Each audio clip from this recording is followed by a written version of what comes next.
¿Es cuánto? Bienvenidos a todos y todas nuevamente. Esperemos disfrutar mucho esta conferencia. Y bueno, Presidenta Natayel, yo me tengo que ausentar. Por lo regular me quedo, pero quería estar ahí con ustedes, pero hoy es la reunión de los Shriners y ya me voy. Buenas noches a todos y todas. Hasta luego.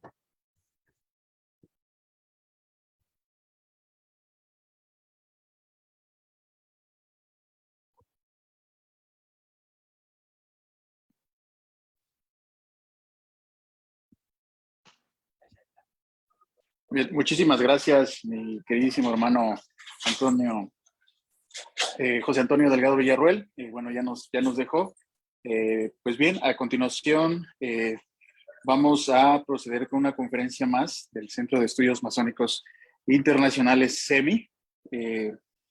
Esta noche le toca, la conducción a mi querido hermano Francisco Flores. Veo que ya estás ahí listo, mi hermano. Te cedo la palabra con todo gusto. Adelante.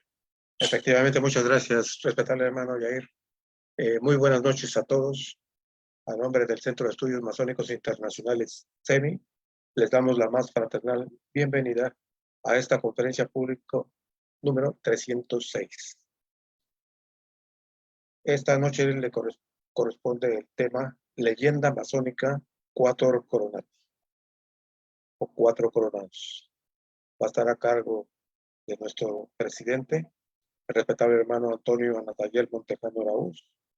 Él tiene 21 años de haber visto la luz, de haberse iniciado como aprendiz masón. Es también un ilustre y poderoso hermano, gran inspector general del grado 33 y último rito escocés antiguo y aceptado, abogado de profesión y, como mencioné, es el presidente del Centro de Estudios Masónicos Internacionales. Sin más preámbulo, le cedemos la palabra. Adelante. Muchísimas gracias, mi respetable hermano Francisco Flores. Bien, pues esta noche tengo el honor de compartir con todos ustedes este tema de la leyenda de los Cuatro Coronados.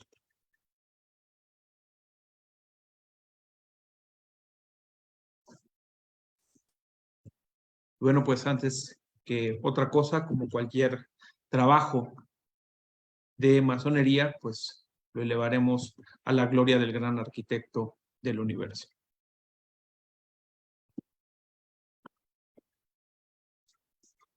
A mi consideración este tema de los Cuatro Coronados es una conmemoración masónica perdida. Normalmente consideramos a partir de las constituciones de Anderson las grandes fiestas de la masonería son los solsticios y por lo tanto se ha considerado que los santos patronos de la masonería son los dos Juanes, en atención justamente a estas conmemoraciones solsticiales. Sin embargo, por mucho tiempo, los verdaderos santos patronos de la masonería operativa fueron los cuatro mártires coronados.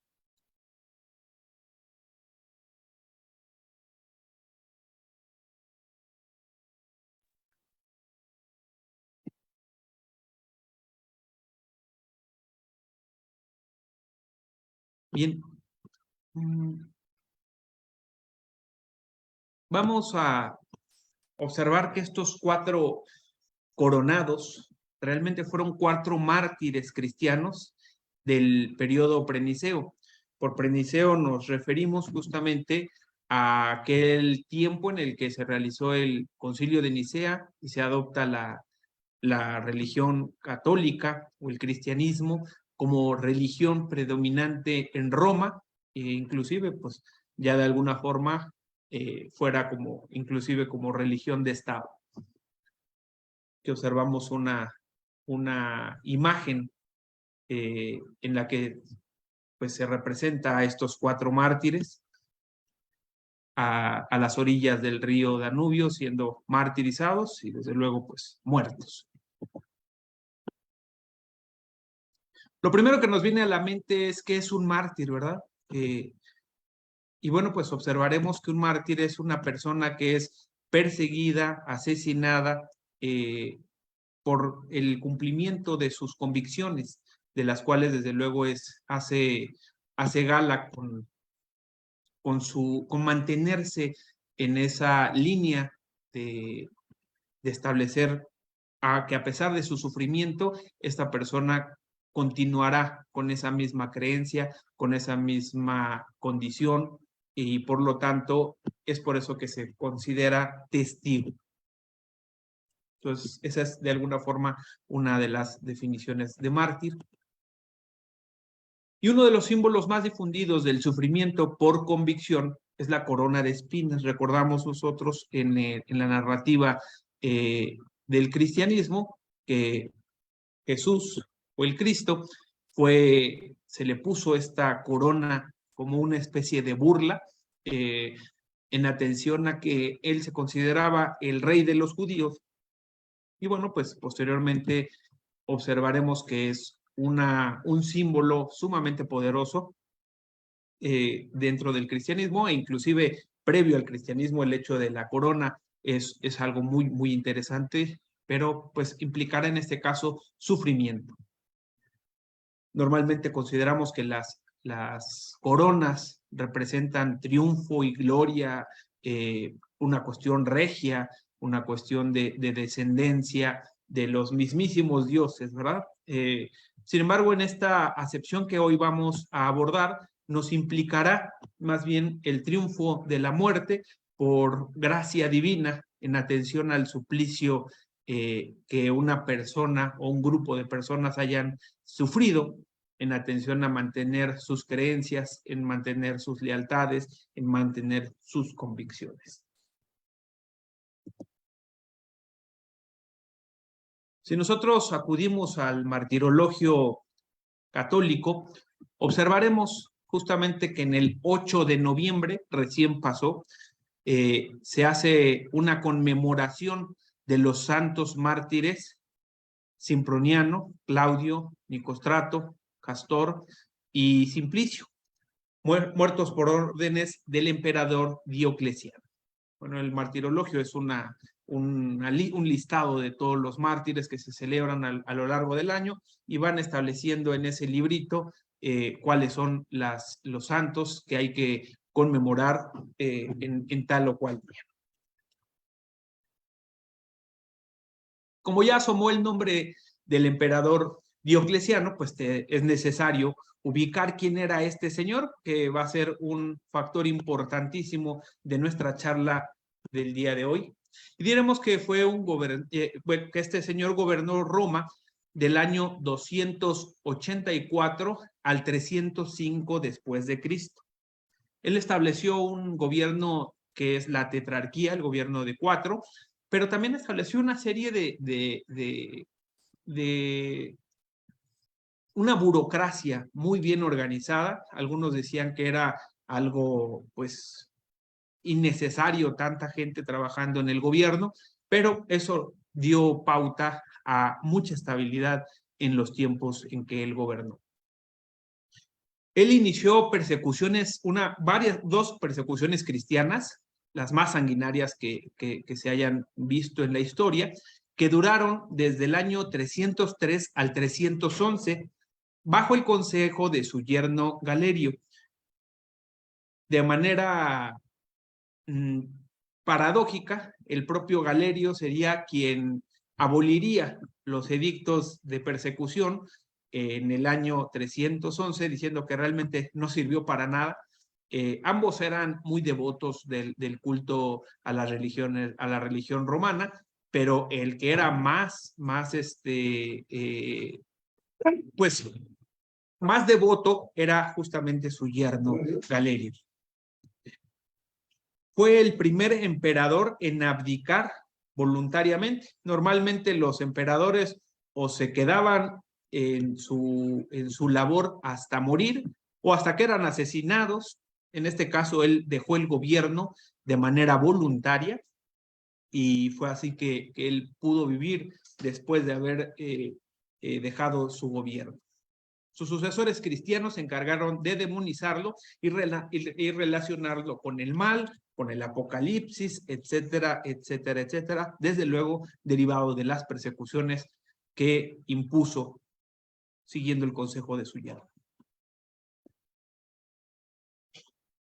Los edictos y acciones de persecución, martirio de Diocleciano fueron contraproducentes, porque en vez de parar el avance de la nueva religión, la verdad es que sirvieron para asentarla más, para generar un sentido de pertenencia muy grande entre sus seguidores, y pues pocos años después, 20 años más o menos, sería Constantino el que establecería al cristianismo como una religión dominante. Para muestra de esto, aquí les pongo el lábaro de Roma antes de Constantino, con estas siglas que hacían referencia a lo más importante en Roma, que era el Senado y el pueblo. Y en el lado derecho observarán ustedes el lábaro romano, pero ya con Constantino, que tiene coronando en la parte superior un crismón, esta figura que hasta la actualidad simbolizará al cristianismo o al Cristo. Aún no hemos dicho nada respecto a este Dios, pero va a asomar la idea y es importantísimo comentarlo. Vamos a ir retomando más adelante el por qué es importante este Dios. Esculapio. En un inicio este señor no era un dios, era un hombre que desarrolló también la curación, que lograba resucitar a los muertos. Eso consideraban las personas que gracias a sus dones curativos lograba traer a la gente del Hades, y pues por esa cuestión es que entre Hades y Zeus consideran que no está bien que continúe él haciendo esa labor de traer a los muertos del Hades, porque implicaría el peligro de que se despoblara, y en atención a ello, pues lo que consideran es matarlo. Zeus lo mata con un rayo y lo eleva a calidad de Dios. Es así como se convierte en deidad de la medicina y de la curación. Y bueno, pues a este Dios lo podemos ubicar, además de con su famoso báculo, también con coronas de laurel, con cabras, con un perro. Puede ser un eco helénico del dios Imhotep, quien también fue un hombre y también fue elevado al rango de Dios. Así que estos datos que estamos observando, más adelante los retomaremos. Los primeros cristianos, al igual que los judíos, tenían claro uno de los mandamientos, que es: no te harás ningún ídolo. Esto lo encontramos muy claro en Deuteronomio 5:8. Y recordamos que Jesús, o el Cristo, en Mateo 5:17 dijo que él no ha venido a abolir la ley, sino que ha venido a cumplirla. Por lo tanto, los cristianos también entendían la misma consideración que los judíos, de no generarse ningún ídolo, a partir de aquel suceso en el que baja Moisés con las tablas y observa que ya están ahí sus congéneres adorando a un ídolo. Entonces, es importantísimo esta cuestión también en nuestra historia del día de hoy. Y hasta aquí preguntaríamos, bueno, ¿de dónde se encuentra relación con todo esto y la masonería? Y bueno, pues diremos como dato cultural, viajando un poco hacia el futuro, y diciendo que en Londres de 1884 se fundó la principal logia de investigación masónica del mundo bajo el nombre de Quattro Coronati, y con el número 2076. Sus fundadores consideraron que no era posible continuar el estudio de la masonería con imaginaciones, con mitos y leyendas, sino que el estudio histórico de la masonería requería algo un poco más serio, algo un poco más ortodoxo a la usanza de la historicidad, y por lo tanto se estableció esta forma de trabajos en esta logia, tan importante y tan rigurosa que llegó a ser conocida como la Escuela Auténtica de la Investigación Masónica. Hoy esta logia sigue trabajando en varias partes del mundo tiene secretarios o sus representantes y trabaja con conferencias justamente también y con publicaciones. Y bueno, pues a través del nombre de esta logia de estudios, que además es algo paradójico que haya tenido, que sea una logia tan histórica y que haya tomado el nombre de una leyenda que no es tan histórica como observaremos en adelante. Pero diríamos, bueno, ahí se acaba la relación con la masonería. Pues no, justamente volviendo al pasado, observaremos que hay varios manuscritos masónicos que hablan justamente de los 4 coronados. Algunos establecen la leyenda, algunos otros meramente establecen alguna oración, alguna dedicación, pero bueno, aquí mencionaremos 3 de estos textos masónicos importantísimos de la masonería operativa, que fueron, desde luego, después fundamento para las constituciones de Anderson y que generarán la normatividad de la masonería especulativa o la masonería que hasta el día de hoy se practica. Entre estos documentos importantes ubicamos el manuscrito Regius, que se cree fue escrito en 1390, los estatutos de la Asociación de Talladores de Piedra de Ratisbona de 1459 y los estatutos de la Compañía de Constructores de Londres, redactado en 1481. Varios de estos documentos ya han sido objeto de estudio por parte de nuestro respetable hermano Bernardo Martínez Ortega y han sido publicados artículos en la revista del CEMI en el capítulo que, bueno, en el apartado de la revista que se refiere a documentos antiguos de la masonería. Bien, no vamos a abordar lo que dicen todos los manuscritos, únicamente vamos a observar lo que señala el más antiguo, a mi consideración el más importante, que es el Manuscritus Regius. Este documento es de la masonería operativa, es el más antiguo del que se tenga noticia, repetimos, posiblemente redactado en 1390.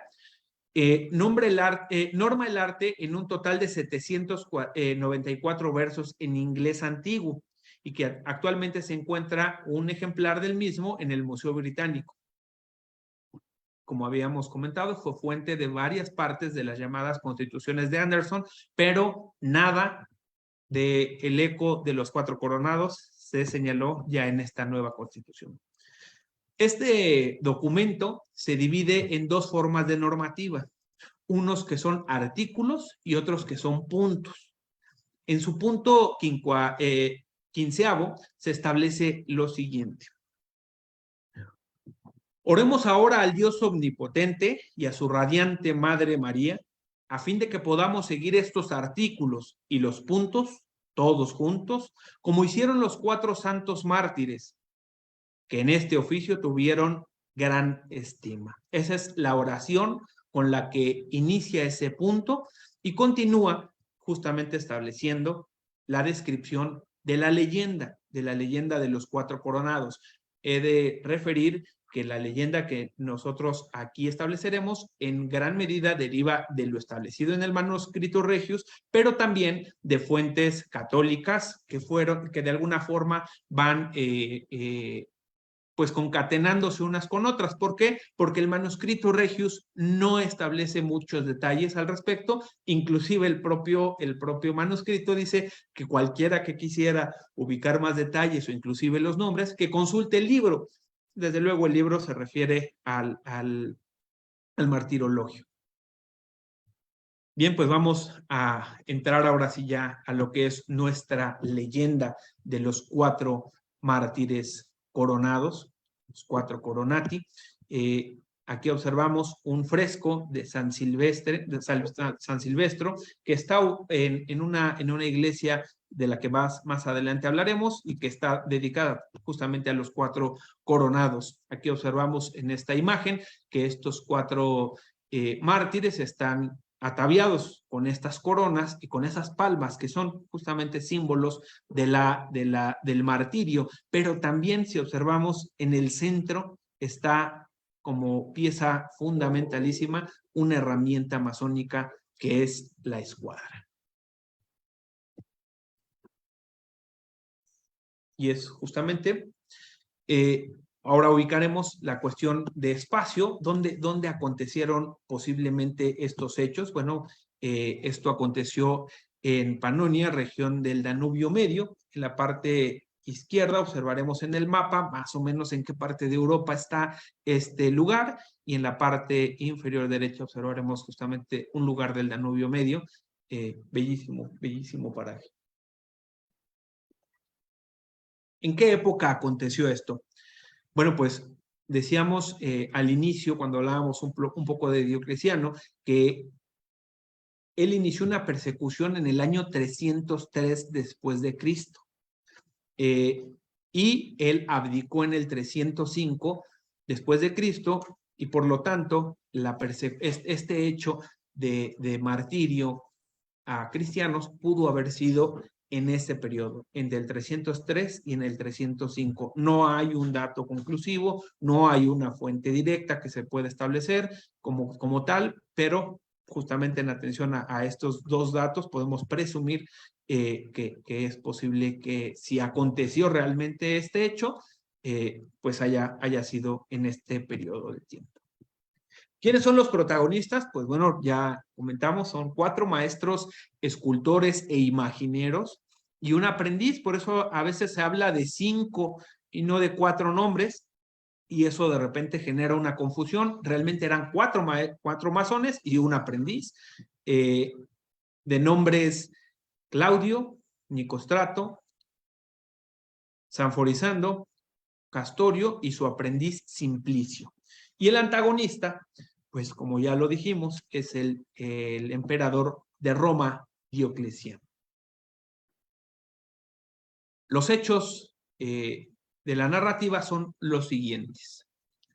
Los 4 masones eran cristianos en secreto y guardaban los mandamientos. Recuerden que pues a pesar de que no hubiera estado declarada como tal la persecución, pues era peligroso porque no era muy bien visto que fueran parte de esta nueva religión, de esta nueva forma de visión del mundo. Ya saben, las cuestiones nuevas siempre causan escozor y siempre causan miedo, ¿verdad? Pero la historia nos ha dicho que no hay enemigo pequeño y que una cuestión muy pequeña puede generar grandes transformaciones 2000 años después.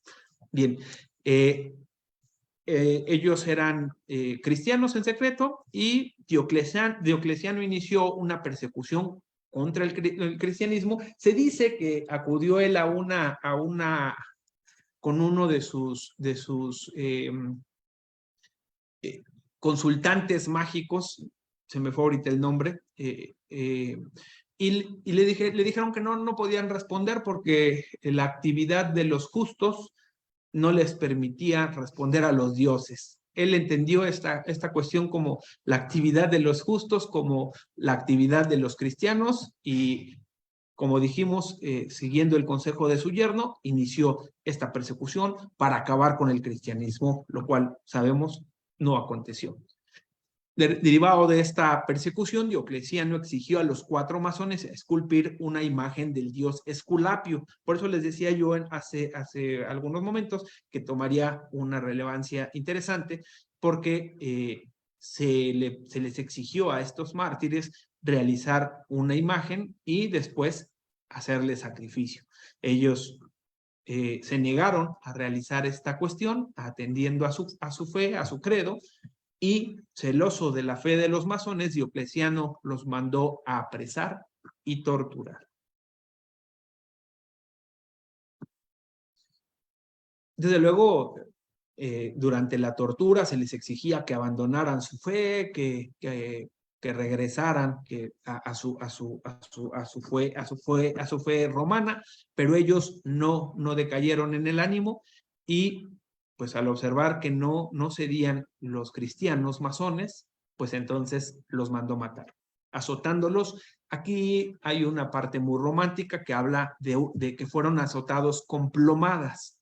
Ha de haber sido algo horrible, ¿verdad? Que nos azotaran con una plomada. Cualquiera que conoce una plomada es un artefacto muy pesado.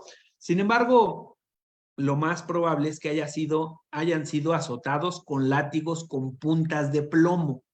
era una práctica romana ponerle a los látigos una especie de garra de plomo, justamente para que cuando lanzaran el latigazo, este artefacto se incrustara en la piel y cuando ellos jalaran el látigo, desgarrara la misma. Entonces, pienso que más bien fueron estos tipos de látigos que plomadas, pero bueno, lo dejaremos en que finalmente es una cuestión de plomo. Para insultarlos aún más, Diocleciano decidió tirar los cuerpos de los mártires en las plazas para que fueran comidos por los perros. Después de 5 días, ningún perro quiso comerse los cuerpos de los mártires, y bueno, pues los cuerpos fueron rescatados por otros cristianos y fueron enterrados con sus herramientas de oficio. Así es que los 4 coronados fueron tomados como santos patronos del gremio de la construcción. Hay algunas variantes, inclusive hay quienes hablan de otro grupo de mártires que se han intercalado unos por otros. Inclusive, bueno, pues si observamos, hay diferentes nombres: mártires coronados, santos coronados o simplemente 4 coronados. Otra variante es que realmente eran 9, no 5 ni 4, es decir, aún contando el aprendiz, bueno, no, son 5, y los nombres dados por revelación divina varios años después serían Severo, Severiano, Carpóforo y Victorino, que se suman con los 5 ya señalados anteriormente, y desde luego todos, según Santiago de la Vorágine en su Leyenda Dorada, se conmemorarían bajo el nombre de 4 coronados por órdenes del Papa Melquiades. Es decir, hablemos de los 4, hablemos de los 5, hablemos de los 9, siempre estaremos hablando de los 4 coronados.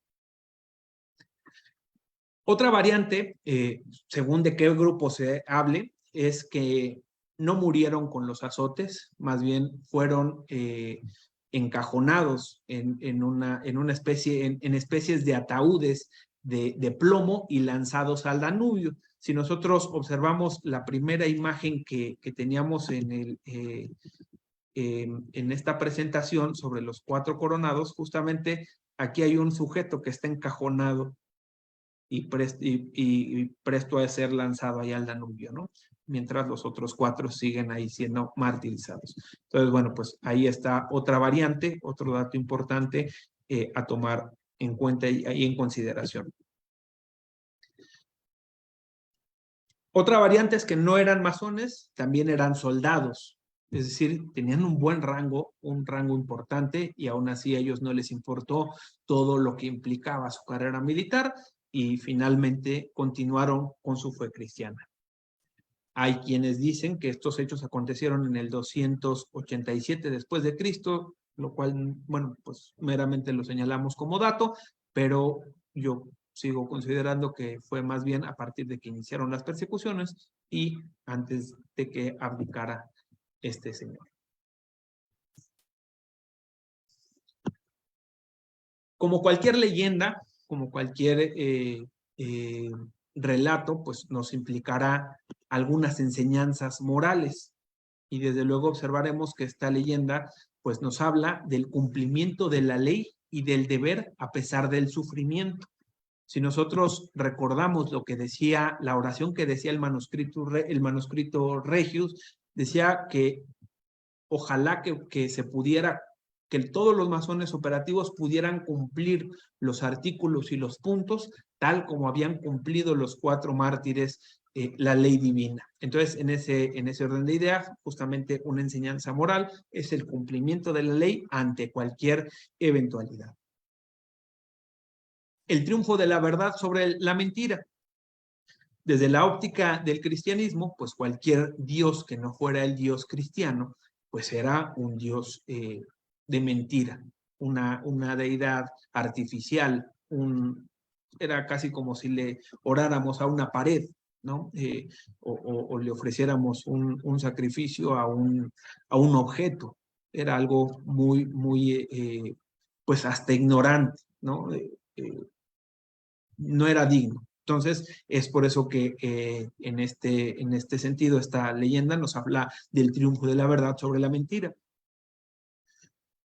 En esta leyenda hemos observado la fe, la fidelidad y la lealtad a los ideales ante cualquier situación. Cuestiones me parece importantísimas en un relato, pero que desde luego, si nosotros fuéramos fieles, leales y tuviéramos justamente esa fe, sería muy difícil que nos cambiaran en nuestras convicciones.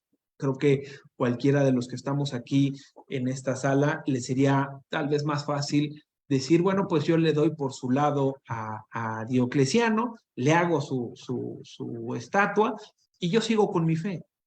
Sin embargo, ellos no lo hicieron así, ellos continuaron, inclusive ya de una forma externa, no en secreto. Que al inicio fueran mártires desconocidos implicaba que todos podíamos serlo. En algún momento no se conocían los nombres, nada más se les daba el nombre de 4 coronados, no se les atribuía ninguna nomenclatura, y esto implicaba que tal vez como estas estatuas que hoy realizan del el soldado sin nombre, ¿no? O sin cara, pues cualquiera podría caber ahí y cualquiera podría realizar una proeza similar a la que ellos realizaron. Que hay una gran diferencia entre adoración y veneración. Desde luego hablamos en ambos conceptos de respeto y un gran amor, pero estamos hablando a escalas completamente distintas. No puedes ubicar el respeto y el amor que puedes tenerle a una deidad o que a un sujeto al que observas con mucho respeto, con mucho amor, pero que únicamente te está sirviendo como guía, como un ejemplo a seguir y no así como una deidad, ¿no? También nos refiere como una enseñanza moral que la conducta de omisión genera consecuencias favorables y desfavorables, al igual que la acción. Si nosotros observamos, la conducta que desplegaron los 4 coronados fue un no hacer. Al no hacer la estatua y al no hacer el sacrificio, trajeron consigo una consecuencia, que fue su martirio, pero también la consecuencia de la gracia divina. Por el contrario, es decir, observamos ambas cuestiones, ¿no? Violaron la ley romana, por así decirlo, pero no violaron la ley divina. Entonces, eso es importante, observar que no solamente las acciones tienen consecuencias, sino también las omisiones. Iremos a otro tipo de enseñanzas esotéricas, hablaré de una manera muy somera al respecto. Sin embargo, pues las cuestiones más evidentes asoman. Hablamos de 4 masones, que son los 4 elementos de la naturaleza que requieren transformación para constituir al universo. Hace rato nuestro respetable hermano Villarruel nos hablaba de la transformación, y es que no existe transformación sin fuerza. Así que pudiéramos observar justamente que la fuerza que se imprimió en estos 4 sujetos, en estos 4 masones, para torturarlos, implicó su transformación de simples mortales a sujetos que estarían elevados a la gracia divina. Ningún hombre debe ser adorado como Dios ni a un esculapio. Esto es importantísimo, ¿no? Ningún hombre debe ser adorado. Normalmente observábamos que los reyes o los faraones o los emperadores se llegaron a considerar a sí mismos como dioses. Sin embargo, a pesar de que les tuviéramos un gran respeto, a pesar que les tuviéramos una gran admiración, un gran amor, no dejan de ser hombres, no requieren una adoración. Diocleciano es el enemigo que busca apartar del camino de la rectitud. Aquí, como en cualquier relato solar o como en cualquier relato de los héroes, observaremos que va a haber un factor que busca que el protagonista se aparte del camino del bien, del camino de la rectitud, que van a haber argucias para hacerlo, que van a haber diferentes momentos difíciles para apartarlo. Bueno, todo eso implica Diocleciano. Aquí también podríamos atribuirle eso de la ignorancia, la ambición y la ambición. En este sentido, todo esto implicaría este señor Diocleciano. La muerte, con artículos de plomo, implica la liberación de y por la materia. Ya ustedes podrán sacar conclusiones más profundas derivadas de esta cuestión con los despojos de los metales. Que los perros no comieran los cuerpos de los mártires es la bondad de la naturaleza con los justos. Aquí inclusive ya no salimos hasta del cristianismo, ya pudiéramos observar inclusive una interpretación panteísta, ¿no? La purificación mediante el sufrimiento implica que todo aprendizaje inicia con una curva difícil de subir. Actualmente le llamamos esto una curva de aprendizaje. Es cuando empezamos a tener alguna experiencia en torno a alguna cuestión de conocimiento nuevo, pues nos es difícil hasta que empezamos a dominar, llegamos a una cúspide y entonces bajar ya es muy, muy fácil, justamente derivado de la experiencia.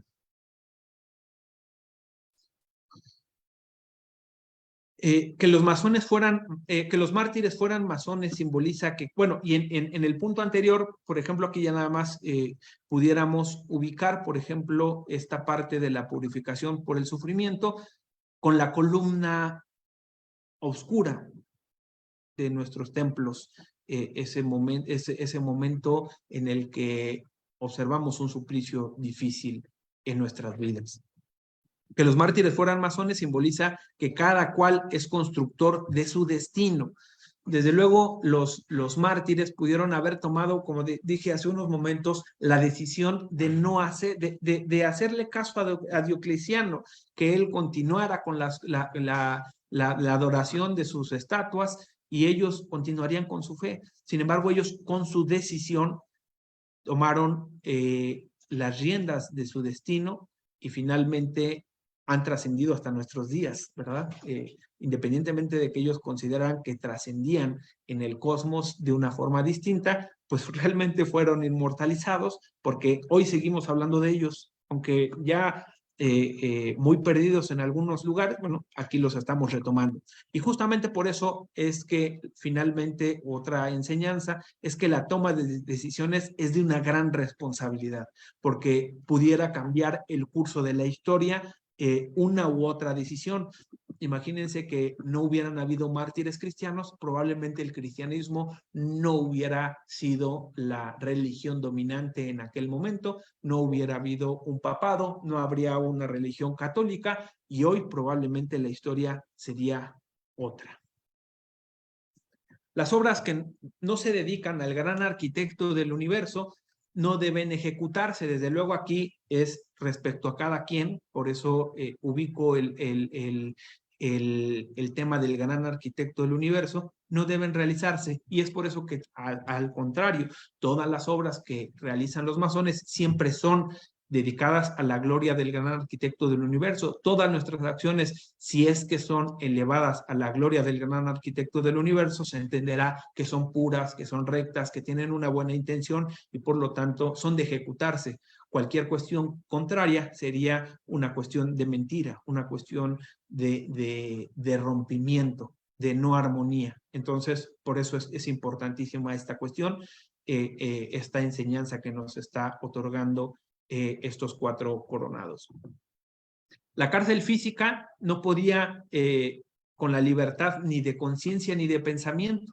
A pesar de que los encerraron, los martirizaron, ellos seguían en esta vertiente de conciencia y de libre pensamiento, estableciendo su convicción en su fe. La muerte física no es el fin. Esa es otra, me parece, otra de las causas importantes, porque estos sujetos no consideraron que pues con su suplicio y con su muerte terminaban, sino que podrían ir más allá. como inclusive lo estamos observando el día de hoy. Los símbolos de las coronas y los perros, como ya dijimos, en esta leyenda curiosamente son símbolos de Esculapio, así que qué paradójico, ¿no? Que ellos se negaron a erigir ese dios y finalmente observamos que perros y coronas fueron cuestiones que posteriormente marcarían esta leyenda. Bien, pues esa es la leyenda. De la narrativa del manuscrito Regius, observamos que dice que los masones eran escultores e imagineros. Imaginero es una especialidad de la escultura que se dedica a realizar figuras muy realistas, normalmente en tallas de madera. Les ponen cabello real, les ponen sangre, les ponen canicas para que parezcan ojos. Esa es son los imagineros. Sin embargo, si nosotros ubicamos una de las definiciones de la masonería especulativa actual, es maestros en el arte de imaginar. Al observar este dato en el manuscrito Regius, me vino inmediatamente a la mente la pregunta, ¿habrá una interpolación de conceptos? Esto, desde luego, lo dejo al estudio e investigación de cada quien, pero me parece importante ubicarlo. Fue tan importante la leyenda de los 4 coronados que en el siglo IV se erigió una basílica en su memoria, que fue quemada y vuelta a reconstruir. Recinto de arquitectura románica, cuyo arte, historia y construcción requieren de toda una conferencia. Hay frescos bellísimos al interior de este recinto, que la verdad es que sí sería importante poder retomar si es que alguien lo considera, o tal vez me anime a ubicarlos. No tengo noticia de que esta leyenda haya sido utilizada en rituales masónicos. Si algún hermano ubica uno, por favor de contactarme y para poder estudiarlo y probablemente hacer una conferencia privada. Pero hasta este momento sabemos únicamente que esta leyenda de los 4 mártires coronados es una cuestión de cultura general, que deriva de religiones como la católica, la ortodoxa, la anglicana y desde luego la masonería en su vertiente operativa, y que pues de alguna forma al día de hoy estamos intentando pugnar porque fuera retomada nuevamente la leyenda como una cuestión de importante enseñanza dentro de la masonería actual. Vivamos el presente, proyectemos el futuro, pero nunca olvidemos nuestras tradiciones. Así que por el momento, gracias por su atención. Quedo atentos a sus comentarios y preguntas si fuera el caso.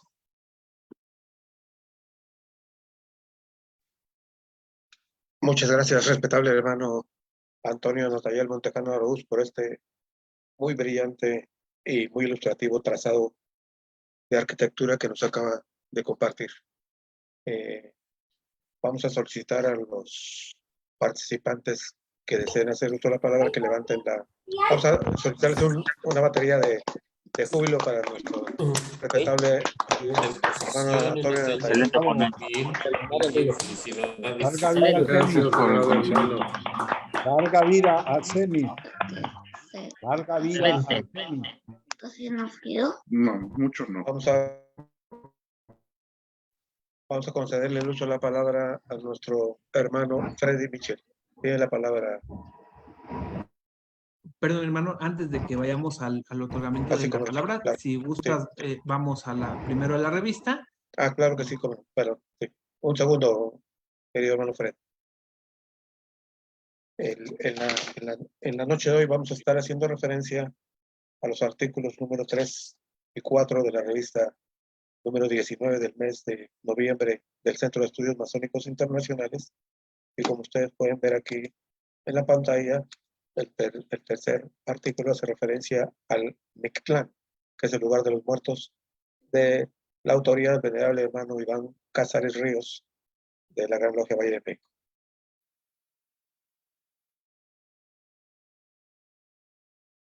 Y el trazado Conciencia y Conciencia, cuyo autor es el respetable hermano Carlos Cantero Ojeda, consejero del Centro de Estudios Masónicos Internacionales por Chile. Así que los exhortamos a leer con detenimiento estos dos muy interesantes artículos de la revista número 19. Ahora sí, vamos a proceder a conceder el uso de la palabra a aquellos que lo soliciten. Adelante, querido hermano Freddy Micho. Gracias, Francisco. Adelante. A Natayel, felicidades por un excelente trazado.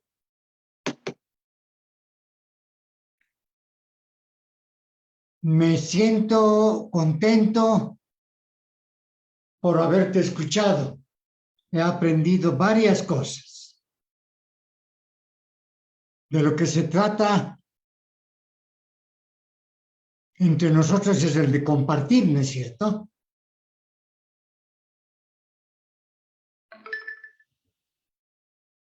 Un poquito forzada la leyenda para nuestro momento. Estamos viviendo en el siglo XXI, en el que nuestra masonería, y digo nuestra, y creo tengo el derecho de hacerlo, porque ya voy a estar casi 50 años.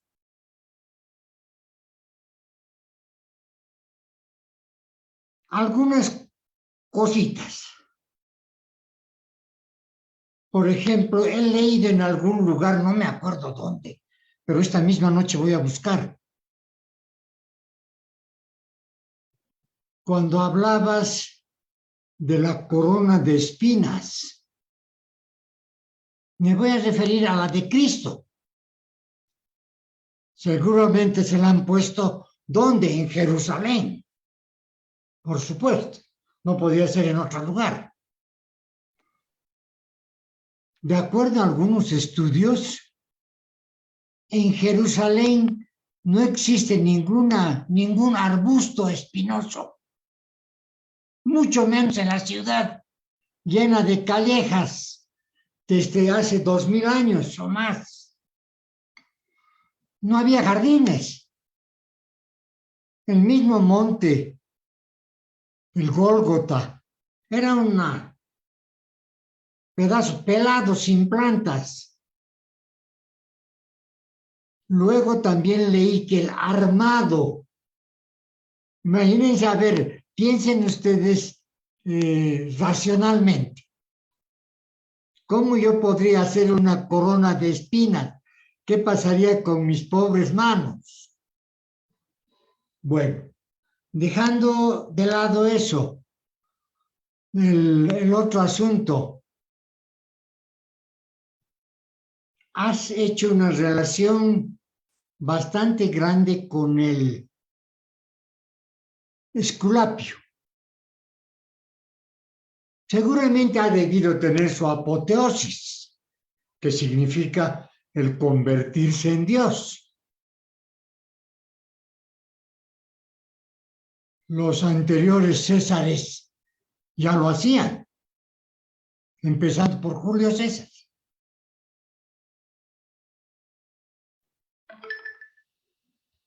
De tal manera que, ¿quién era Asclepio? Era un médico. Y fíjense algo interesante que también leí y que todo queda pues en la mente de uno. Su esposa también era médico, la esposa de Asclepio. Su hija también, su hijo también. Bueno, como actualmente, ¿no? Y peor en la antigüedad, las profesiones pasaban hereditariamente. ¿Por qué? Por el conocimiento. No había universidades, pues por supuesto. Entonces ellos tenían conocimiento de la curación de algunas plantas y lógicamente le enseñaban al hijo, a la hija, a la esposa que también le ayudaría. Y el último puntito. difícilmente, pienso yo, ¿no? Todo lo que estoy diciendo es mi pensamiento. Los látigos podrían ser de plomo. ¿Por qué? Justo en estos días, ayer, antier, esta semana, estoy escribiendo un artículo para el CEMI sobre la crucifixión. ¿Qué eran las crucifixiones? Y ahí en una parte menciono lo que se llaman los flagrum, en latín, flagra en castellano, que eran unos látigos en los cuales se intercalaban pedazos de hierro, bien filudos. No sé cómo lo harían, con cadenitas. Y eso calentaban en braseros. Y con eso les daban fuerte a los pobres, no diré mártires, a los pobres prisioneros. A Jesucristo también le hicieron con eso. Entonces tenían que haber sido de hierro, porque si hubiesen sido de plomo, al calentarlos en el brasero ardiente, se hubiesen fundido, pues se hubiesen desaparecido. Supongo, ¿no? Todo lo que les estoy diciendo, hermanos míos, es para ampliar nuestros conocimientos, para corroborar. Ahora lo que tú nos has lanzado como reto a Natayel, voy a empezar, si posible, mañana mismo, a ver la mayor relación que puede haber con los 4 coronados. Yo supongo que simplemente es el nombre, ¿no? Para que una logia masónica haya usado ese nombre. Recuerden que en esos tiempos las logias eran o muy católicas o muy protestantes. Y entonces buscando y buscando, como nosotros lo hacemos en la Gran Logia de Bolivia, ustedes lo han hecho en cada gran logia. Buscamos qué nombre le vamos a poner a esta logia.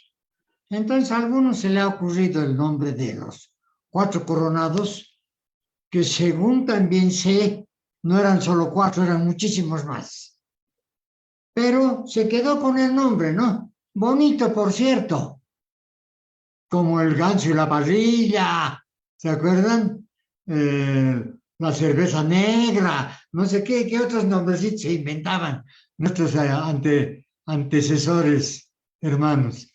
Gracias nuevamente a Natayel. Eso es todo que puedo compartir con ustedes. Y felicidades por tu trabajo. Muchas gracias. ¿Cómo no? Muchas gracias a ti, querido hermano Freddy Michel, por tus siempre ilustrativos comentarios. Le pregunto al hermano Natayel, ¿desea hacer algún comentario con respecto a lo expresado por el hermano Freddy? Sí, bueno, primero muchas gracias por siempre ampliarnos los horizontes, mi hermano Freddy, y también por siempre participar en el CEMI con los artículos. Aquí comparto una imagen de un flagrum justamente con plomo. Supongo que algunos podían ser calentados y algunos no. Hay muchas variantes, ¿no? Acá están algunos con púas. Bien, eso. Yo creo que, pues, como cualquier torturador, se fueron perfeccionando en diferentes técnicas, ¿no? Para causar mayor dolor, mayor forma de convencerlos, por así decirlo, ¿verdad? Y en relación a lo de los 4 coronati, la información únicamente del portal de la logia solamente establece que toman el nombre, ¿no? Seguramente en sus revistas anuales, bueno, en sus compilaciones anuales, probablemente haya más información al respecto. Gracias, mi respetable hermano Freddy y mi hermano Francisco. Gracias. Antes de conceder la palabra a nuestro respetable hermano Douglas Cárdenas, quería comentarles que ayer el respetable hermano Natayel me preguntaba que si yo pensaba que había alguna relación de los 4 coronados con respecto al rito York. Yo le mencionaba que hasta donde es de mi conocimiento, directamente no lo había. Sin embargo, hay símbolos, y sobre todo lo que mencionó en una de sus diapositivas con Constantino. Constantino, que convierte la religión cristiana en la oficial del Imperio Romano. Ahí definitivamente sí hay una gran conexión con respecto al rito York. Con respecto al símbolo de la logia Quattro Coronati, que es una corona y una espada que al mismo tiempo forma una cruz, está directamente relacionado con el grado de caballero templario del rito York americano, toda vez que el símbolo de este grado es una cruz coronada. E incluso hay un cuerpo que es la orden masónica y militar de los caballeros de la Cruz Roja de Constantino, en el rito York, que es algo equivalente al grado 33 en el rito escocés antiguo aceptado. Y obviamente, como mencionó el respetable hermano Anatayel, ahí el símbolo fundamental es el crismón, que aparte tiene el alfa y el omega y otros símbolos eminentemente cristianos. Y finalmente comentar, por ejemplo, que aquí en la Gran Logia de Panamá, la logia número 20 se llama Esculapio, porque originalmente fue fundada exclusivamente por hermanos de la profesión médica. Todos esos datos se los comparto porque me parecen muy atinentes. Ahora sí le concedemos el uso de la palabra al no respetable Con hermano. respecto a esta intervención, hermano sí, Francisco, me parece interesante estos datos que nos estás comentando. Desde luego, los símbolos los observamos regados en diferentes tradiciones, pero como tal que hayan tomado mi intervención o la pregunta hacia todos ustedes es si la leyenda fue utilizada o adoptada en un ritual masónico de algún grado, de alguna obediencia también. Claro, por ejemplo, en el filosofismo observamos también en varias ceremonias las coronas, ¿verdad? Las palmas, observamos diferentes símbolos que hoy estudiamos y que hoy pudimos tener acceso, pero yo a lo que en estricto me refiero es justamente a utilizar el psicodrama de esta leyenda, que me parece muy similar a los que utilizamos, por ejemplo, en el tercer grado. Pero bien, gracias. Adelante, por favor. Adelante, respetable hermano Douglas Cárdenas.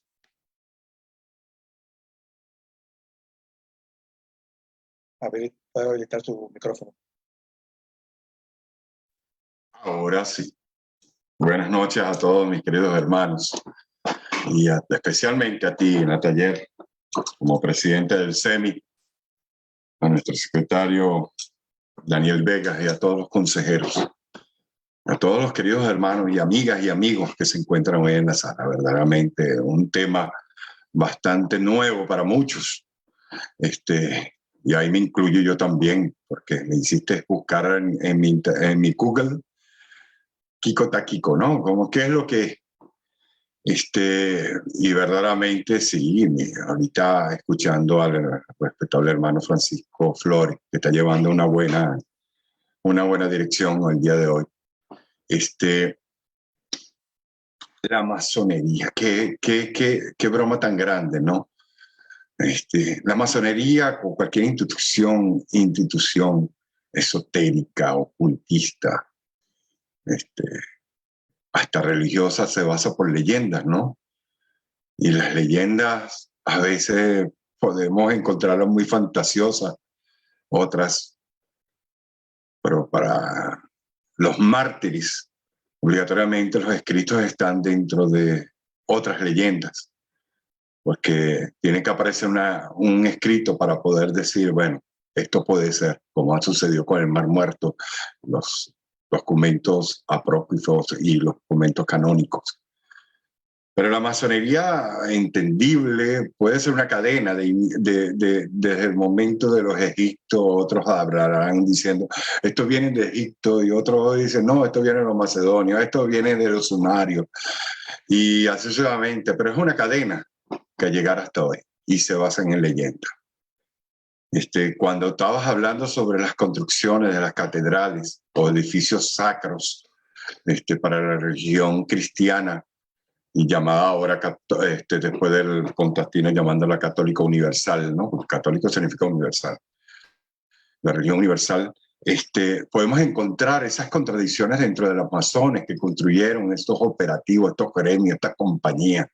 Podemos encontrar dibujos, esculturas, no de tanto de madera, sino de concreto o llamado de piedra, en la cual vas a encontrar perros, diablos, toda la simbología en la cual se puede una mezcolanza entre los mitos y leyendas de todos los imperios que han existido. Los imperios determinan, o los poderes políticos determinan, eclesiástico-político, determinan, religioso, determinan qué es lo que se va a hacer. Y bueno, podemos decir que estos escoceses, constructores italianos, escoceses, alemanes, franceses, aunque la palabra franco viene de los alemanes, ¿no? Y no viene de Francia, para que ustedes tengan entendimiento. Ellos mezclaron dentro de su propia iniciación de aprendiz, aunque los aprendices no se iniciaban en los compañeros, dentro de los gremios,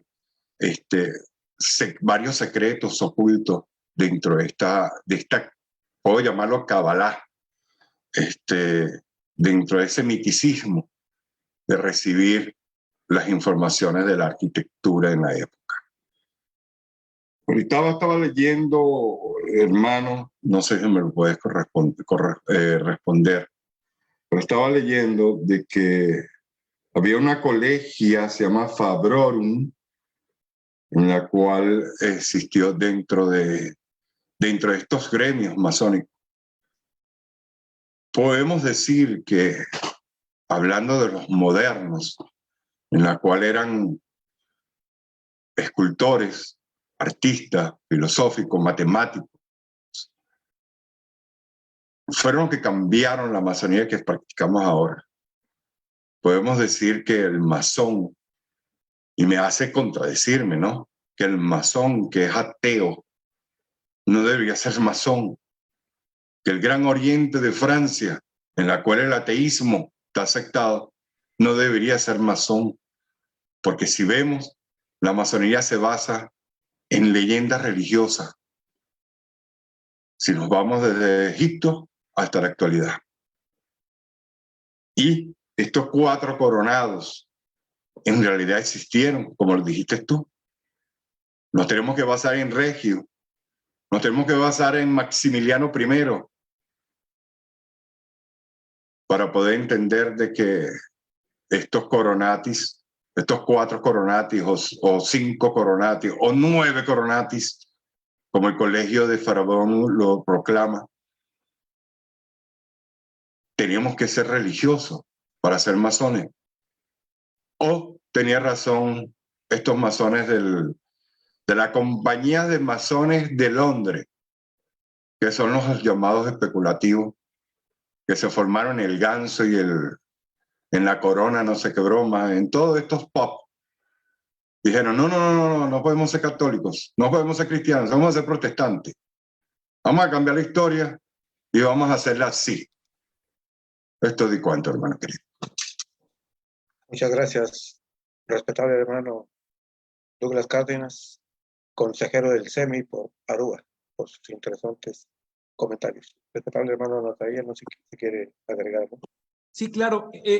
En efecto, hay algunas variantes que refieren que estos 4 constructores pudieron haber pertenecido a un colegio de fabricantes. Estos colegios de fabricantes, recordamos, fueron establecidos desde Numa y al inicio tenían una labor entre religiosa y profesional que justamente implicaba la necesidad de realizar ceremoniales para poder tratar sus asuntos, ¿no? Es tal vez lo que más se pudiera parecer a la masonería actual dentro de la antigüedad. Se requerían dentro de las ordenanzas del Colegio de Fabricantes de 3, que estuvieran 3 dirigiendo la sesión para poder dar curso a la misma. Entonces son cuestiones muy interesantes los colegios de fabricantes. ¿Sería cuánto, mi hermano Francisco? Gracias. Y gracias, mi hermano Douglas. Tiene la palabra Homero Velasco, adelante, por favor.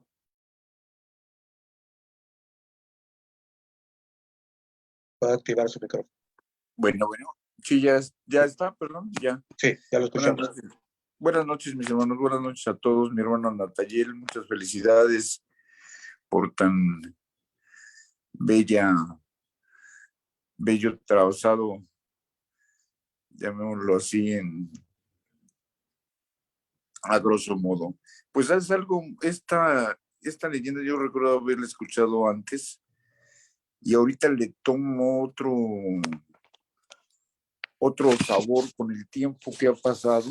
Yo siento que hasta todos, si ya la habían escuchado y la vuelven a escuchar, es como cuando leemos o releemos nuestras liturgias, la que sea, y vamos descubriendo cosas nuevas que siempre han estado ahí. Lo que pasa es que no las habíamos visto con una interpretación, un razonamiento, algo más personal, porque a fin de cuentas, si nos damos cuenta, como lo señalaste muy atinadamente en las enseñanzas morales, las esotéricas, todo es personal, todas nuestras interpretaciones deben de ser personales, individuales.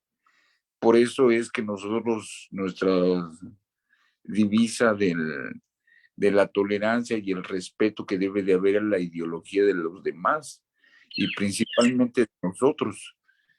Entonces es muy importante estas leyendas porque, como lo citaba nuestro hermano, ¿cuántas no hay y cuántas no las aplicamos en nuestra orden? Simplemente cómo nosotros adoptamos esa posición de la leyenda, que nosotros debemos estar inmersos en la leyenda.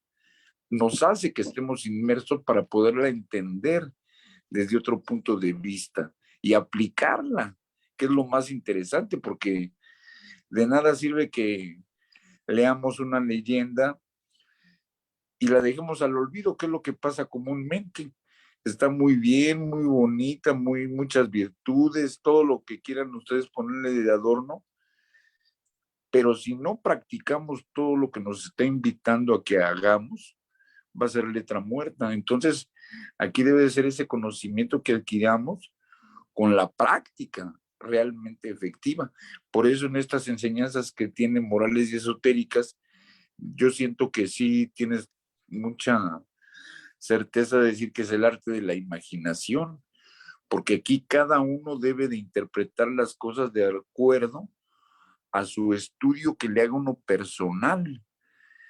Es como, por ejemplo, cuando uno está explicando algo, cada quien lo entiende de diferente manera. A lo mejor tu intención no era decir una cosa, sino otra, pero cada uno de nosotros lo ve de diferente manera. Entonces, para comenzar, entre ese respeto en nuestra bandera y además el que cada uno de nosotros tiene su interpretación según, con la línea que tenemos dentro de la orden, pero cada uno de nosotros debe de entenderlo de diferente manera. Es el punto, yo siento, medular del símbolo. El símbolo no hay que ni adorarlo, ni entenderlo, no, es qué es lo que va uno a decir del símbolo, que a fin de cuentas es de donde llega nuestra secrecía, de que cada uno lo va a entender de diferente manera. Por eso el secreto es inviolable de la orden. ¿Cuántas leyendas no hay que son o mitos o enseñanzas ocultas, como quieran llamarle, pero todas tienen un mensaje que nos dan y que cada uno lo va asimilando de acuerdo a sus grados culturales que tiene, a sus grados de estudio? Cada uno le va poniendo su toque personal. Hay una que me gusta por ahí, bueno, la que ustedes quieran poner, la de la cicuta, la que ustedes quieran, enseñanza, y llámenle como quieran. Lo importante es que nosotros lo entendamos y descubramos qué es lo que nos quiere decir. Por ejemplo, si han visto, por ejemplo, la leyenda esa o el cuento, o el mito del viaje de Ítaca, de que hacen de Ulises. de la Ilíada y la Odisea. O sea, ese viaje, cómo nos está hablando de cómo debemos de pensar, a lo mejor yo lo veo así, cómo debemos de pensar que no deben de existir monstruos, debe ser muy largo el camino, ese camino para llegar a Ítaca, donde a fin de cuentas lo que más importante era el viaje y no tanto llegar al destino de Ulises. O sea, son cuestiones de que debemos de verlo todo muy, muy personal, que yo siento es la clave y lo más esencial, por ejemplo, de estas enseñanzas es practicarlas.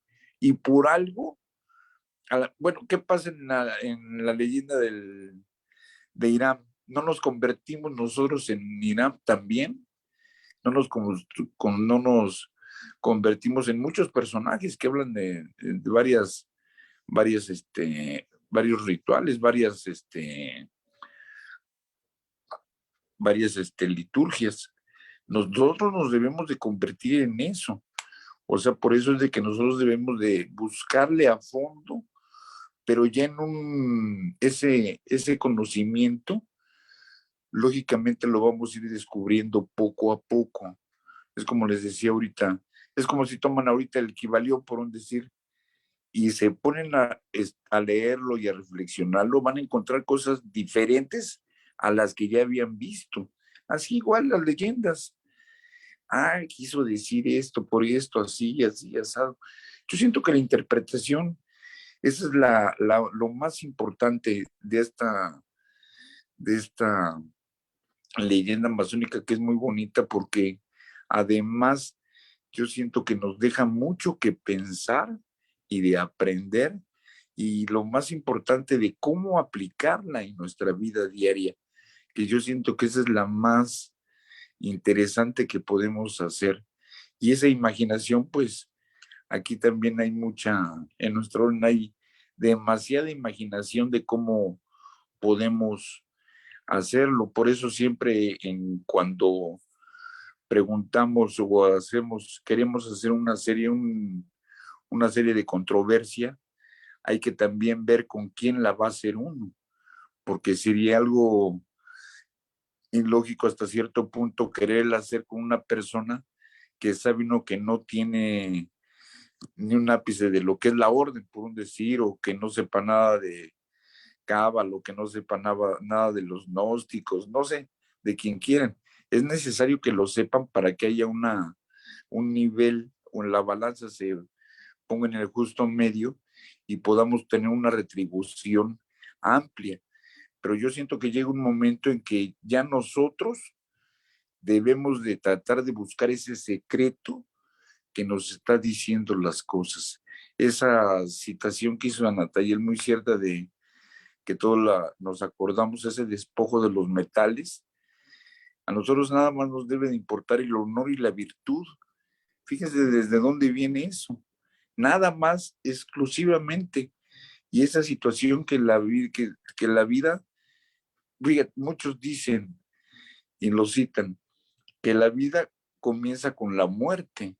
O sea, son situaciones que cada uno tiene en su punto de vista, pero yo siento que esta leyenda, la verdad que fue muy ilustrativa. Muchas gracias, mi hermano Natayer, por traernos para reestudiar esta liturgia, para realmente, yo lo que siempre digo, practicarla, que es lo que debemos de hacer con todas las virtudes que vamos aprendiendo para poder dar un buen resultado, lógicamente primero a uno y después a las demás personas, que seamos luces, espejos, llamémonos como se quiera, y en silencio hacerlos, mis hermanos, para no denotar nada, porque no hay que olvidarnos que hasta el gran arquitecto del universo se dice en algunos lados que es simbólico, para que no haya conflictos en todas las ideologías que hay dentro de la orden,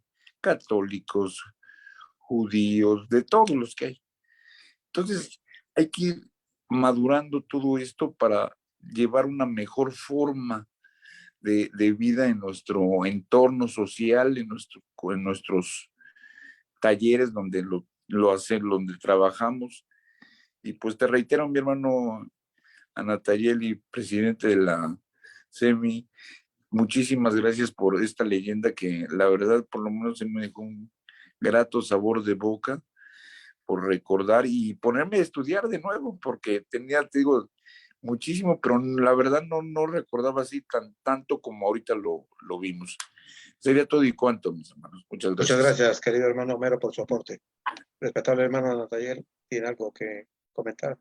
Sí, mira, dos cuestiones. Bueno, una, efectivamente, pues a veces no ubicamos. Yo no conocía la leyenda, ¿no? Hasta ahora que estamos con el tema de la revista, y nuestro hermano Bernardo nos va moviendo algunos tapetes y nuestro hermano Francisco otros y nuestro hermano, y van generándose varias inquietudes, pues van saliendo temas muy interesantes y entonces pues nos obligan a ir buscando, ¿no? Por ahí hay una frase que dice que hay que morir por la idea. Creo que con eso encontraríamos mucha claridad y una gran relación con otro relato. Sería cuanto por mi parte en este momento, mi hermano Francisco. Gracias. Tiene la palabra el respetable hermano Jorge Buele, consejero del Centro de Estudios Masónicos Internacionales SEMI, por Ecuador. Adelante. Muchas gracias, querido hermano Francisco. Excelentemente bien llevado y conducido el tema. Querido hermano presidente, pues es un trazado arquitectónico como corresponde a nuestro nivel. Excelentemente bien presentado. El tema para nosotros es siempre de volver a refrescar todo el conocimiento que empezamos, ¿no es cierto? Y me trae a colación 3 temas que son fundamentales. El uno, que nuestro hermano Mitchell nos habla que posiblemente, Freddy nos dice que posiblemente las logias eran cristianas unas y católicas otras. Si hablamos de los 4 coronados en ese tiempo, nos trasladamos a esas épocas, todavía no existía esa división, una apreciación.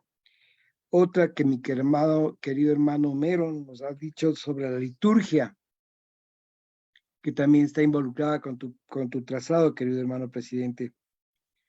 Si yo mal no recuerdo, es un libro que contiene la forma y el orden aprobados por la masonería para celebrar los misterios y ceremonias, especialmente para el régimen de los trabajos. Pienso que cada rito tiene su propia o su particularidad, su liturgia especial. Pero ahí tenemos que entender o recordar que se dividen en 2. La una que es la parte simbólica, ¿no es cierto? Con las 3 herramientas que están ahí en el ARA, en la mesa central. Y las otras que son representadas por el presidente y sus 2 ayudantes, ¿no es cierto? Esa es más de la interpretación simbólica que tenemos que darle. Ahí es el trabajo nuestro de todas estas leyendas. Y lo que yo rescato, querido hermano, es el tema, perdón, de los 4 coronados. Simbólicamente están representando los 4 elementos. Eso es genial. O sea, cuando empezamos a entender que la orden masónica empieza con el origen de entender los elementos de la naturaleza, y nosotros estamos teniendo ese origen y podemos darle toda la conformación o toda la configuración que podamos practicarla como la química, ¿no es cierto? Y la transformación de los elementos en nuestro propio beneficio y en la armonización equilibrada con el resto de la humanidad. Entonces, cuando entendemos ese principio, ya podemos darle nosotros esa particular interpretación simbólica de todo lo que significa la masonería. Yo pienso que tu aporte, querido hermano presidente, es trascendental con este tema. Esto y cuanto, queridos hermanos. Gracias. Muchas gracias por sus comentarios, respetable hermano Jorge Buele. ¿Quiere hacer algún comentario, respetable hermano Natayel? No, pues muchas gracias por la aportación, mi hermano Buele. Efectivamente, yo creo que a lo que se refiere a nuestro hermano Freddy Mitchell era a la fecha en la que fue creada la Logia 4 Coronati, no la leyenda. Creo que por ahí va más o menos el comentario. En torno al cumplimiento y todo esto, lo que ha venido manifestando, sería importante observar. No estamos hablando acá de una celebración religiosa cristiana. En nosotros no, para nosotros no. O sea, sí, desde luego está en el santoral, está ahí en el martirologio, pero para nosotros es un símbolo todo esto que implica. No porque seamos cristianos y católicos, o sea, que habría a lo mejor hasta musulmanes o lo que sea, y de todas maneras podrían aprender de la misma forma, ¿no? Del símbolo en puro, en blanco. Por eso, cuando nos fuimos a los comentarios de las posibles enseñanzas que nos deja esta leyenda, nos implican cuestiones en las que les podemos arrancar el tono religioso para elevarlo a cuestiones morales y cuestiones, como decía nuestro hermano Buele y nuestro hermano Mero, que nos sirvan, que podamos aplicar, ¿no? Vamos a compartir esta presentación en el grupo de Telegram y me están haciendo una pregunta aquí, que si la corona de espinas tendrá alguna relación con el Keter del árbol de la vida.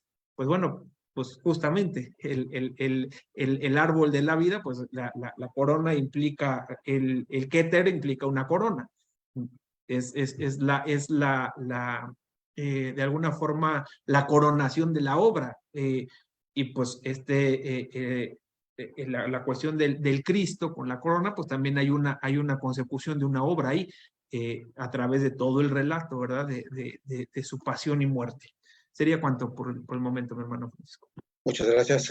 Agregando un poquito con respecto a la Logia de Investigación 4 Coronati, cuya sede principal, o mejor dicho, que trabaja en la Queen Street, en Londres, que es la sede de la Gran Logia Unida de Inglaterra. Aquellos hermanos que estén interesados pueden ingresar a la misma. Hay que visitar el sitio y solicitar ingreso. También se puede crear una logia de investigación en cada gran logia. Nosotros aquí en Panamá hace aproximadamente 10 años hicimos el intento por establecer una logia de investigación. Sin embargo, el hermano que estaba liderando este proyecto se mudó su residencia a Panamá y pues se enfrió un poquito el tema, pero es supremamente interesante. Con inscribirse a esta logia, recibe uno material de investigación extraordinariamente interesante.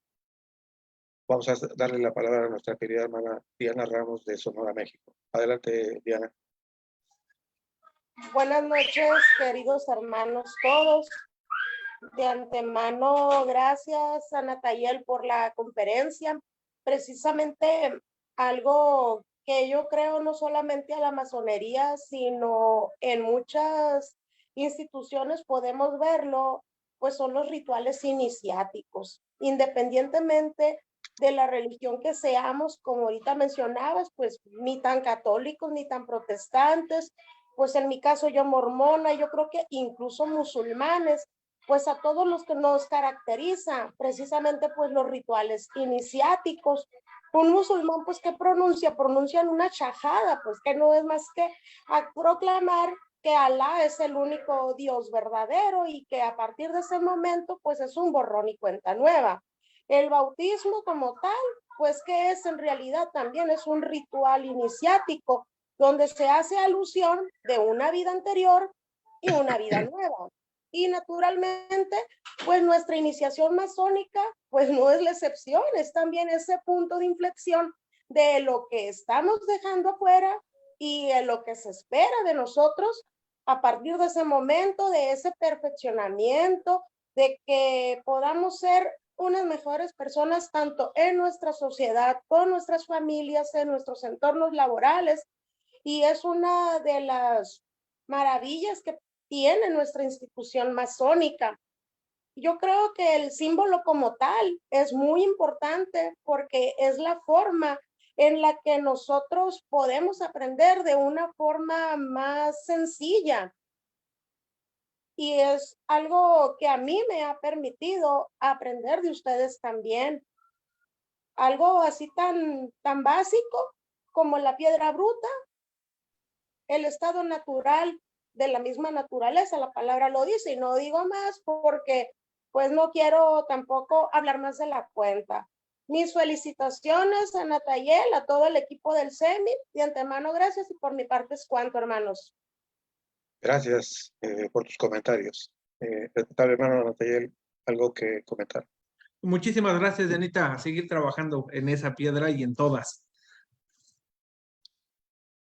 Muy bien, le cedemos la palabra al respetable hermano Jorge Balcázar Nara, consejero del Centro de Estudios Masónicos Internacionales CEMI por Bolivia. Adelante, respetable hermano Balcázar. Tiene que activar su micrófono. Hay alguien que me lo corta de vez en cuando, pero lo voy a descubrir. Más que los 4 coronatis. Buenas noches a todos.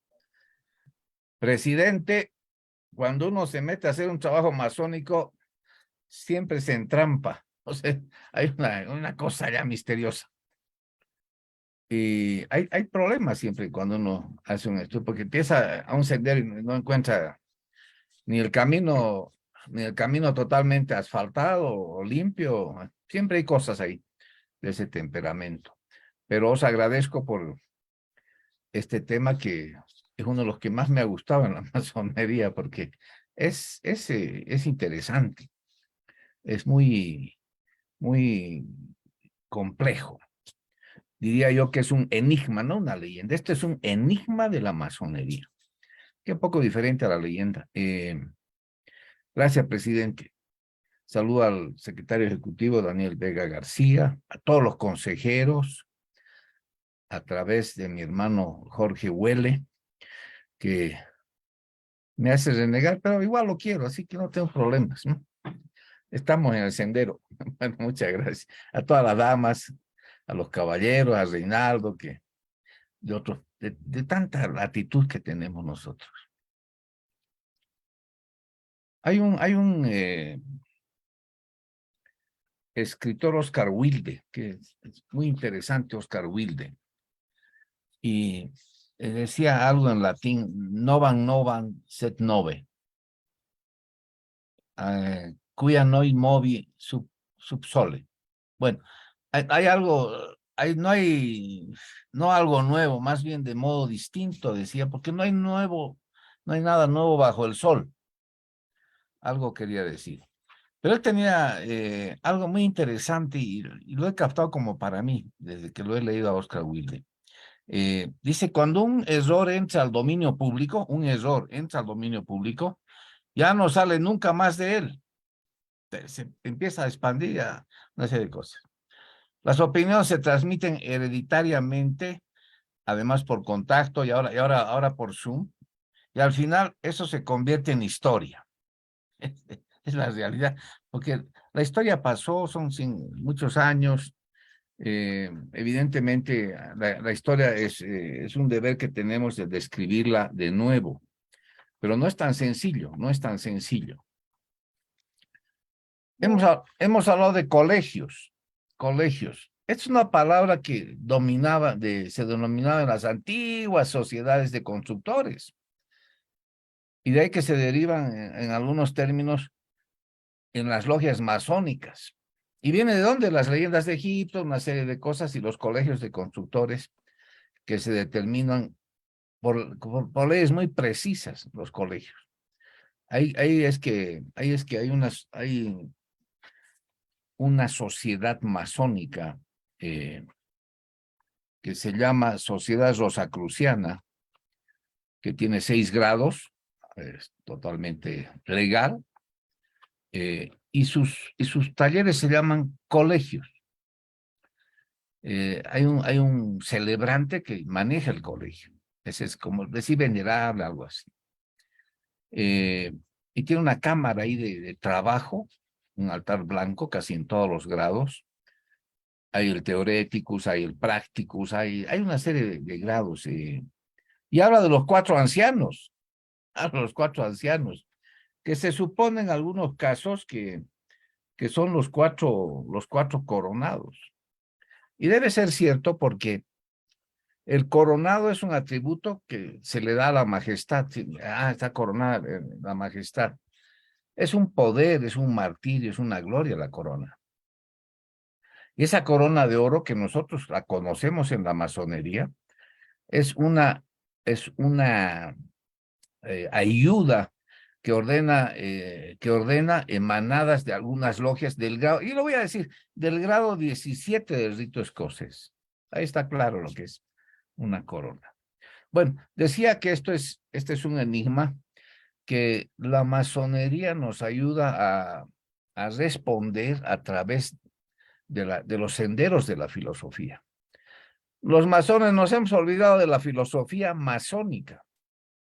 Vamos y compramos libros de filosofía en las librerías, traemos todo. No nos sirve, no nos sirve. Hay referencias porque nos orienta en algunos casos. Porque la filosofía es una disciplina que cada uno trata de practicar a través de toda nuestra vida profana, cuando somos profanos, y en forma espontánea no la hacemos, sino cuando venimos metódicamente a la masonería a trabajarla. Es una ciencia difícil o disciplina, si quieren ustedes, de aprender, ya que se requiere un adiestramiento lento y progresivo. Los que no saben filosofía y entran a la masonería tienen que emprender el camino de la filosofía. Si no, no vamos a practicar muchas cosas. Y decía yo que esto, el enigma, es algo confuso, es algo raro, etcétera, etcétera. Pero me gusta lo que se ha hablado hoy día de religión. Yo soy religioso, no soy un fanático, pero soy religioso. Y estamos entrando al primer domingo de Adviento, el día 30 de noviembre. ¿Qué es el Adviento? Es lo que se espera de todo, como se espera en la masonería. Pero todo esto que hemos hablado hoy día nos viene desde épocas, despuésito de la crucifixión de Cristo en el Imperio Romano, algo de 400 años después de Cristo, el obscurantismo. Ese es un punto muy interesante en la historia, que representa el fin de la civilización antigua y empieza lo nuevo y varios siglos. Entonces, esta transmigración de naciones, de historia, de enigmas, de leyendas, de todo, entonces es muy interesante. Y algo dijo ya de Esculapio, el hermano Anatayel. Yo no comento ese trabajo ni le aumento, lo estoy tratando de interpretar como maestro masón simplemente porque es lo que tenemos que hacer. Si no nos va a llamar la atención don Carlos Cantero, pues no estamos aportando nada. Así varias veces ya nos ha dicho lo mismo, así que tenemos que estudiar más. Bueno, entonces, y ya lo dijo el hermano Anatayel, la doctrina de la religión católica en el concilio de Nicea. De ahí viene la religión católica. Estamos hablando de 325 años después de Cristo. Entonces, y es el obispo Arius de Alejandría. Y de ahí vienen los seis obispos, los 9 obispos, que después se retiraron y quedaron los 4. Y eso los coronaron, pues los liquidaron definitivamente, porque ese fue el problema, porque Constantino fue uno de los que incitó a muchas cosas de ese temperamento. Los sacros colegios masónicos también se han olvidado. Y se habla mucho del corazón de los coronados. En Bolivia tenemos la representación, tenemos una región en nuestra gran logia que obedece a este colegio de investigación académica que se llama Cuatro Coronati, que ha sido prácticamente en el año 1884, algo así, que ya se hizo. No es una logia que hace el ritual, es un cuerpo orgánico masónico que hace investigación y estudios académicos de la masonería. Y ahí ven si son creyentes o paganos los hermanos, etcétera. ¿Cómo vamos a ser de fanáticos? Y hay un código que tiene este colegio, que es el Codex Theodosianus. Y ese código Theodosianus que lo tratamos acá, nosotros sacamos boletines continuamente de este colegio.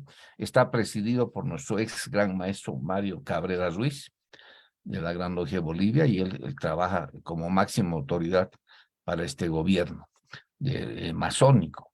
Bueno, las centurias desde la caída del Imperio Romano, todo eso ha inducido a que nos vamos adentrando nosotros mejor en esto del colegio de cardinalicio y las cuestiones religiosas.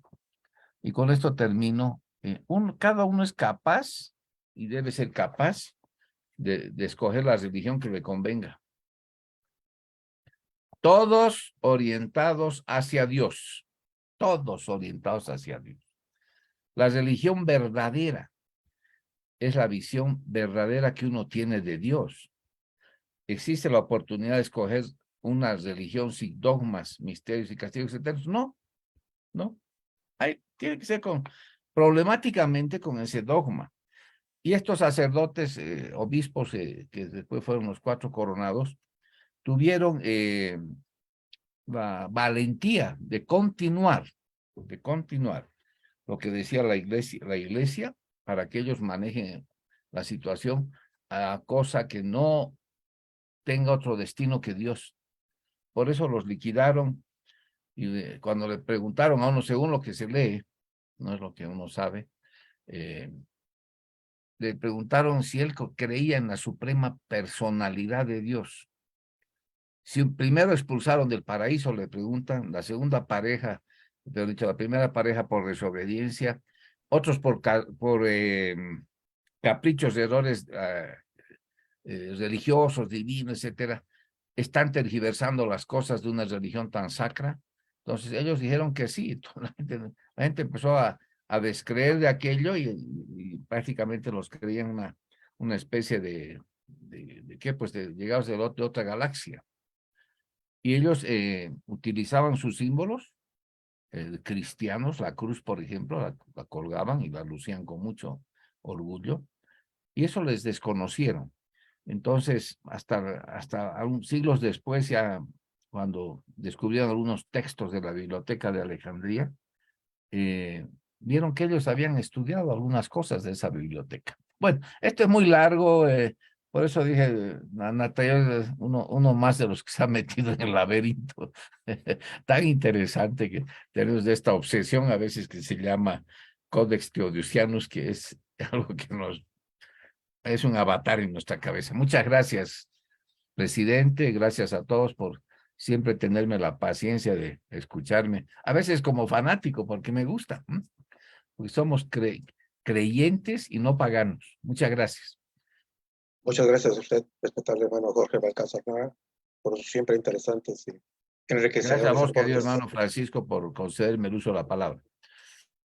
A mí me gustaría solamente complementar lo que refería el respetable hermano Balcázar con respecto a la sociedad rosacruciana o Societas Rosicruciana en latín.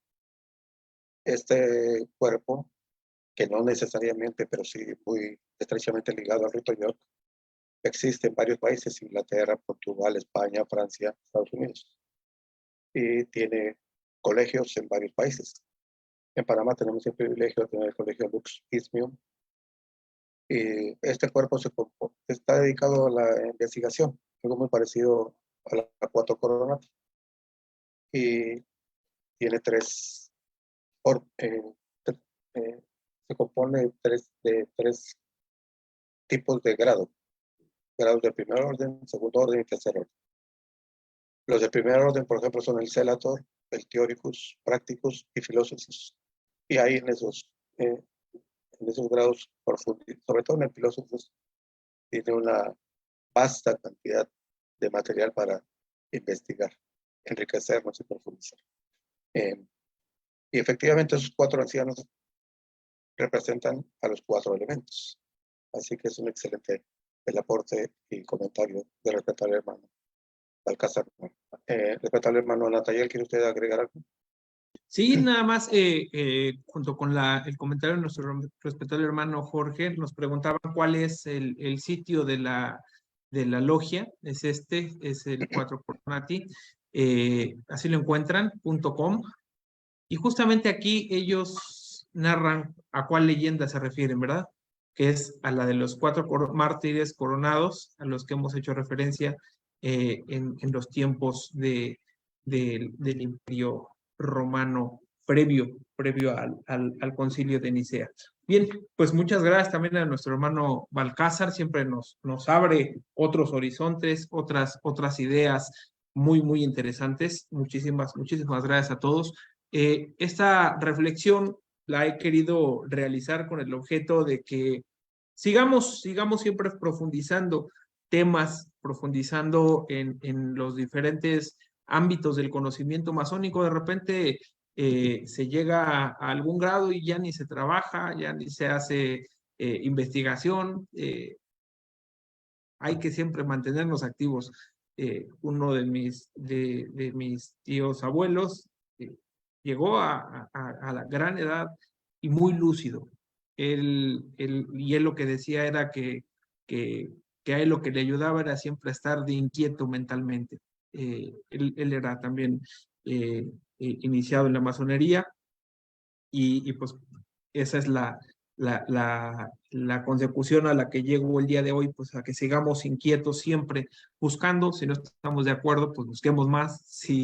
Y siempre recordar las cosas antiguas, me parece interesantísimo, pero también no dejar de ver hacia el futuro. Por eso al final de la presentación les puse ahí al Dios Janus, ¿verdad? Que nos implica las dos vertientes. Muchísimas gracias, mi respetable hermano Francisco, y muchísimas gracias a todos por sus comentarios. Sería cuanto. Muchas gracias.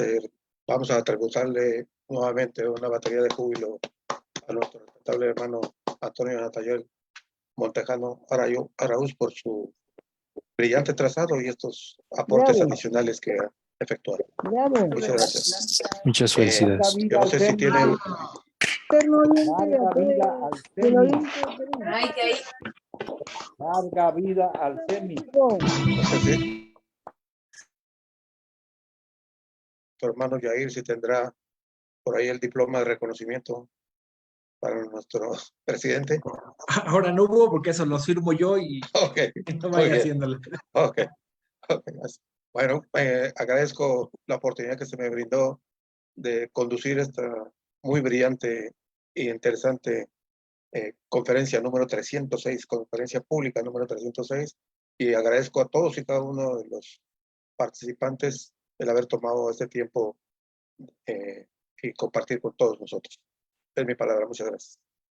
Muchas gracias, pues nos despedimos de los asistentes que nos siguen por Facebook público y haremos lo propio en la sala de Zoom. Ya ha sido pegada en el grupo de Telegram la presentación, está ya disponible, así que pues nos vemos el próximo lunes. Pasen buena noche.